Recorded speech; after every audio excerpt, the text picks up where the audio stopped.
mango pancake বনাওঁ আহক ৰাইজ আজি হৈছে ব্ৰেকফাষ্ট ৰেচিপিৰ ডে 7 আৰু আজি হৈছে লাষ্ট ডে আৰু তাৰ বাবে মই ধুনীয়াকৈ লৈ লৈছোঁ দুটা ডিম ধুনীয়াকৈ মিক্সাৰ বাতিটোত ভৰাই লৈছোঁ আৰু ইয়াতে দি দিছোঁ আন্দাজমতে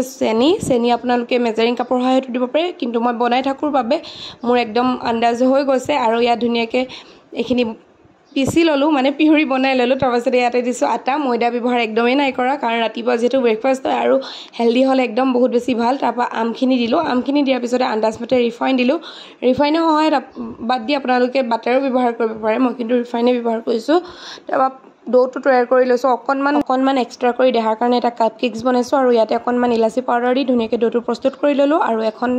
পেনত মই ধুনীয়াকৈ অলপ ঘিউ সানিছোঁ ঘিউ ঠাইত ৰিফাইন বা বাটাৰো ল'ব পাৰে ধুনীয়াকৈ এতিয়া মোৰ পেনকেক ৰেডি হৈ গ'ল দেখিছেনে আৰু সঁচাকৈ ক'ব গ'লে খাবলৈ বহুত টেষ্টি হয় আৰু আপোনালোকেও আপোনালোকৰ কণ শিশুসকলক টিফিনতো দিব পাৰে দেই ৰাইজ যিহেতু স্কুল খুলিলেই আৰু খায়ো তাতি ভাল পাব এইফালে মই ধুনীয়াকৈ আমৰ সৈতে সজাই দিলোঁ প্লেটখন দেখি কাৰ লোভ লাগিছে ক'বচোন বহুত বেছি য়াম্মি হৈছিলে